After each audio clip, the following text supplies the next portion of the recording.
Hello, I'm Kads, and welcome to today's video. So today we're going to be continuing the Doom Tower Showcase series, and we're going to be talking about the most difficult boss in the entirety of the Doom Tower, and that is, of course, Bommal the Dreadhorn. First off, I do have to give a massive shout out to YST, fellow content creator, who is the one who came up with the concept of the Bommal one-shot strategy, which we will be showcasing and using today, featuring our previous fusion of Gnishak Verminlord. So the reason that Gnishak Verminlord here is great for this is because he happens to place bombs on his A1. So the A1 attacks 3 times at random, which against bosses, if there's a single target, they're the only target, therefore you attack them 3 times, and each hit has a 50-50 chance of landing a bomb. With Sniper, it'd go up to 55. And you will also notice here that it says the bomb debuff placed by this skill on enemies whose max HP is equal to or higher than 200,000 will deal double damage. Of course, Bommal has way more than 200,000 health, and so every single bomb that he places will deal double damage. He does also have an attack aura, which is perfect because he's our aura lead, and he also places 2 more bombs on the A3 here, which also grants him an extra turn afterward, and then you can go into the A1 to place more bombs. And in this case, for this fight, we don't really need the A2 because it decreases the duration of bombs. But Bommal, just his mechanics, we'll kind of go through a little bit. He takes an extra turn to start, and so he detonates the bombs on himself just by taking that extra turn. So we don't necessarily have to worry about using the A2, but nonetheless, it's still good. And this is more like arena type things where you place decrease attack on nukers, for example, but you also make sure that your bombs detonate in 1 turn instead of 2 because they start off at 2 turns when they come from the A3. His passive is more for like PvE type things, but once the bombs blow up, they do replace themselves with irremovable poisons, so that's really good for like the dragon and the normal mode ice golem and pretty much any dungeon really. So you can throw him in there and he can be a kind of a solo build type champion with a bunch in regen or something with a bunch of poison debuffs, as well as the bomb damage as well. So what is the one-shot strategy? How does it work? And why am I calling this a budget team? So first off, we do have Gnishak in the lead. Like I mentioned, he does have the attack aura in all battles, which does increase the damage dealt by the bombs, which is great. We have Cleopteryx in here, daily login reward champion. It's going to take a while to get to that point after Visix and other such champions along the way, like 300-ish days or something like that. But she is free to obtain, and she does have a weaken on her A1 here, unbooked, so 30% chance to place a weaken. We have, in this case, I'm going to call it 2 ally attackers. So we have an epic here, Farrakhan the Fat, and we have a previous fusion, and Gnishak is also a previous fusion as well. And so we have Farrakhan the Fat and Lanothril, as I call him, for 2 ally attackers. And then you might say, hey, you have a third one. You have Lanicus in here. Well, technically, her primary purpose in this team is just to place increased attack. But since she also happens to have an ally attack ability, for me on my account, it just made sense to put her in there because she could do double duty. But effectively, this could be anyone on your account. It could be Arbor, it could be Gorgrab, could be Old Hermit Jorg, Runekeeper Dasturk. It doesn't really matter. Any increased attack champion will work in this slot. Now, on to why I consider this to be a budget team. There's a couple of reasons going into that logic. For starters, as I mentioned, we do have 2 fusion champions, a daily login reward champion, and a relatively easy to obtain epic, and then insert any increased attack champion here. But this slot for a lot of people could be Arbiter, because she can do 2 things at once. She has increased attack. It also has a turn meter fill, so your champions can be a little bit slower. And she also has a weaken on the A1. But if you're anything like me, your Arbiter is built for a lot of speed, but there may not be anything else in her build. So for me, she does not have enough accuracy, around 350, to place weaken on Bommal, so I can't use her. And I'm not one of the people that likes to change the build for one fight and then change it back and all that stuff. I like my champions to stay as static as possible in their builds, and so I wanted to come up with some alternative way to deal with this boss and still have the one-shot strategy. The other reason I consider this to be a budget team is that technically the only champion who needs to be booked on this team is Gnishak Verminlord. So you do want 100% chance to place the bombs, obviously, because otherwise it may or may not work, and then you want the highest chance possible to place them also on the A1, because that's the whole point of bringing in all the ally attackers. But for the rest of them, you can essentially just turn off the ally attacks on wave 1, wave 2, and just wait for wave 3 when you get to Bommal so they can use them, so the cooldown does not matter because it's just off. And then in this case, Cleopteryx for me and Lanicus are both unbooked. So even though they're not the highest chances to do what they do, they still do enough for this team to succeed.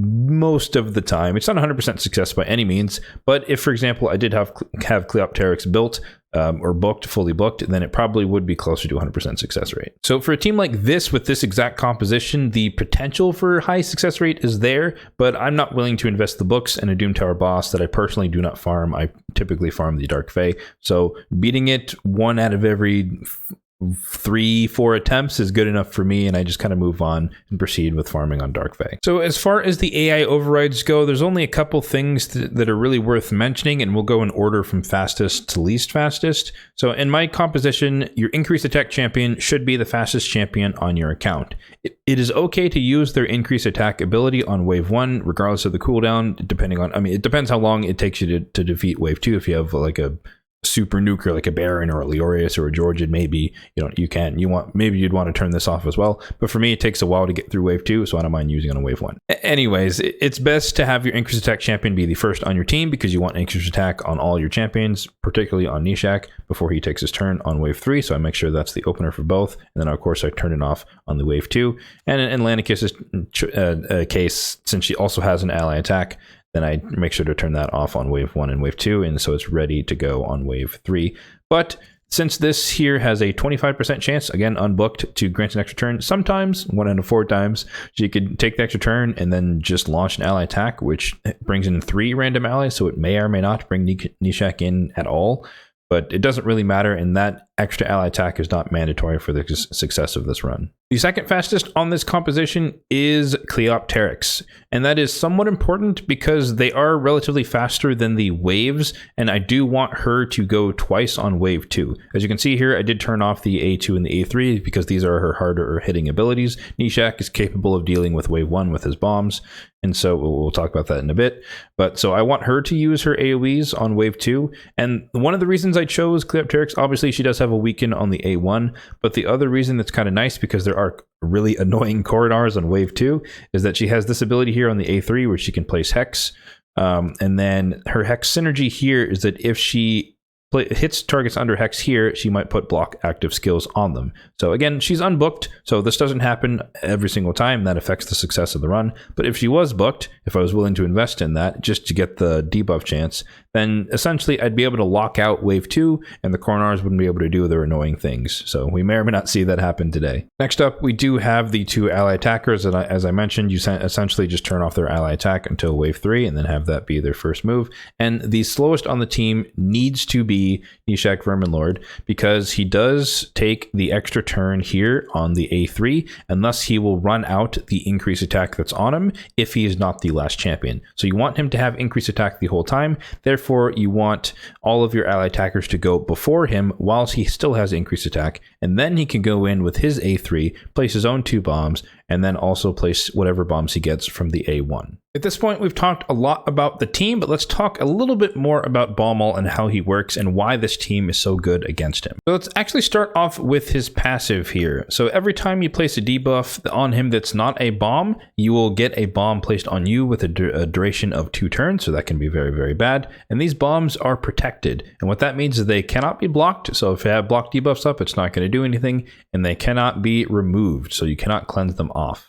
And then on top of that, every time a bomb explodes on an enemy, so if you have 5 bombs on you, each one has a 25% chance of placing a stun on everyone else for 1 turn, which can be absolutely devastating. So all of that is pretty bad news, but the good news down here at the bottom is that he also receives 300% more damage from bomb debuffs, and this does stack with Gnishak's bombs damage being increased for enemies with over 200,000 HP or more.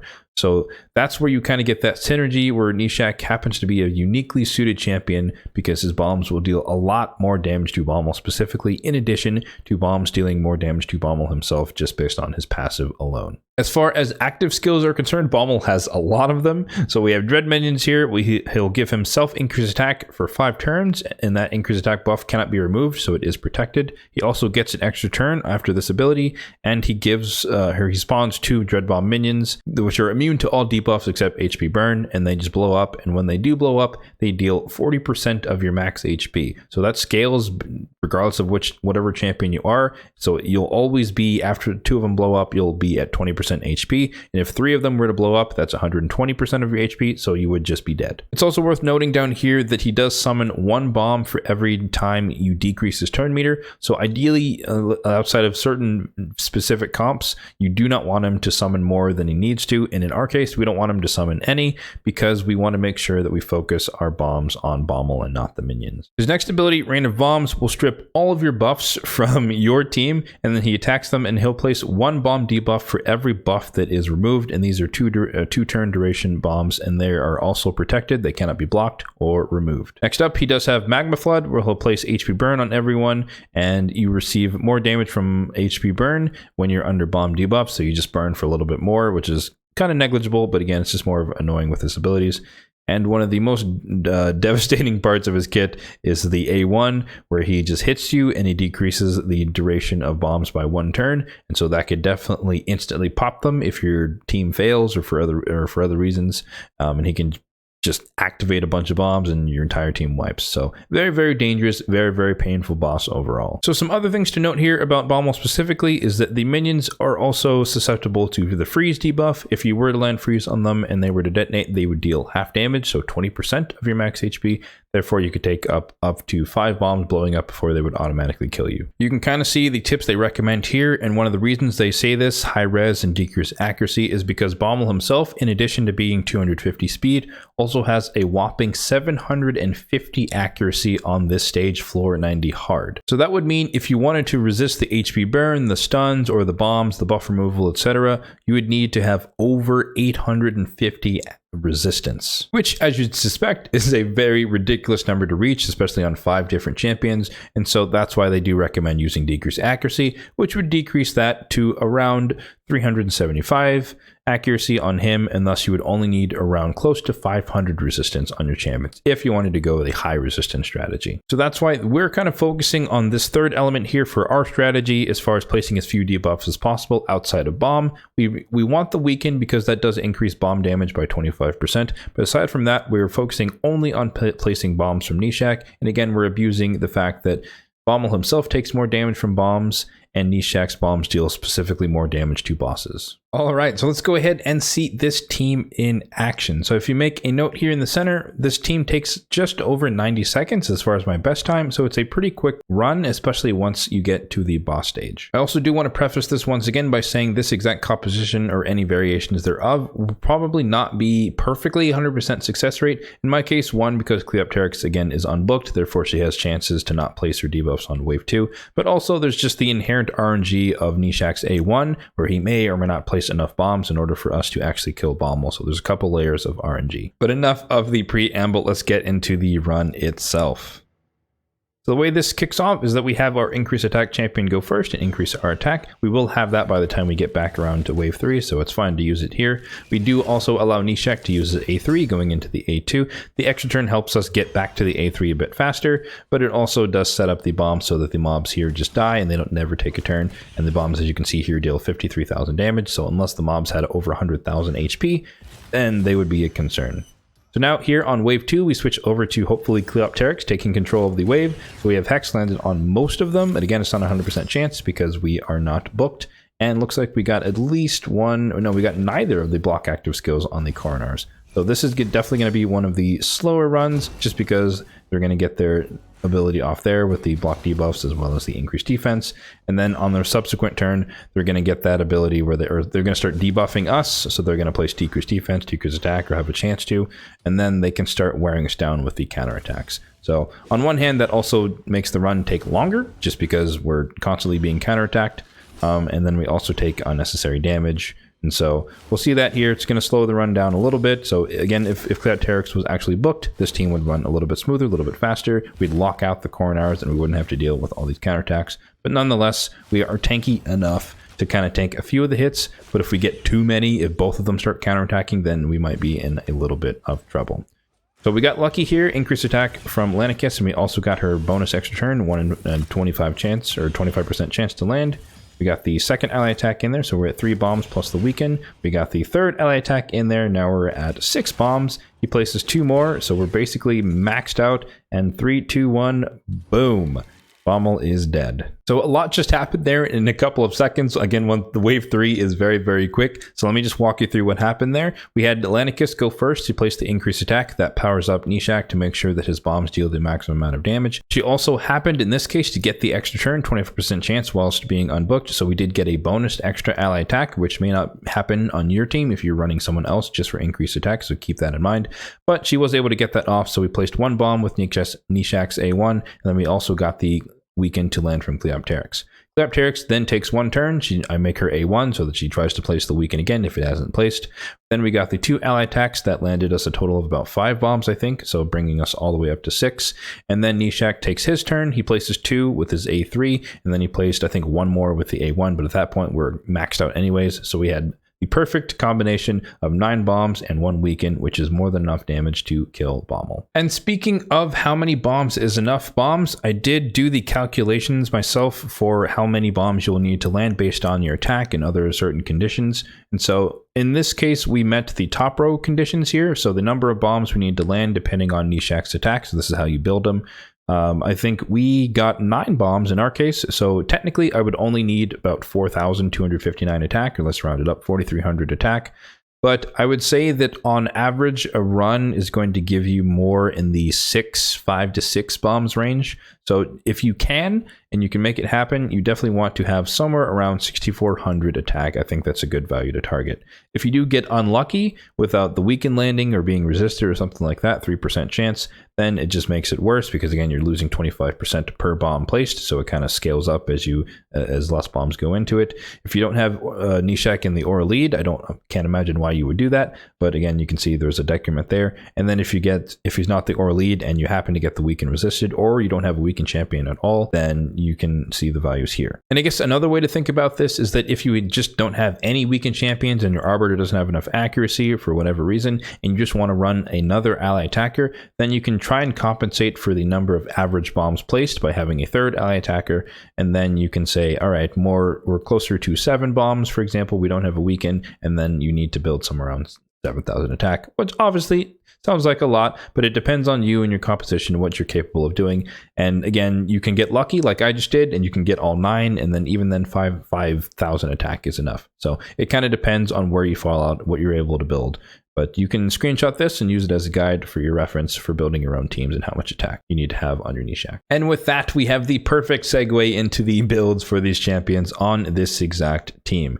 So starting off with the king himself, the Rat King himself, and the king of this composition, Gnishak Verminlord, you can see here, total stats are just under 40,000 on the HP, 6,700 on the attack. So again, we are above the 6,400. So even 6 bombs with the weaken is enough for my build to be able to beat Bommal every time if there's at least 6 bombs in the weaken. 251 on the speed. So he's 1 speed faster than Bommal, but I also wanted him fast because this is technically an arena build for me.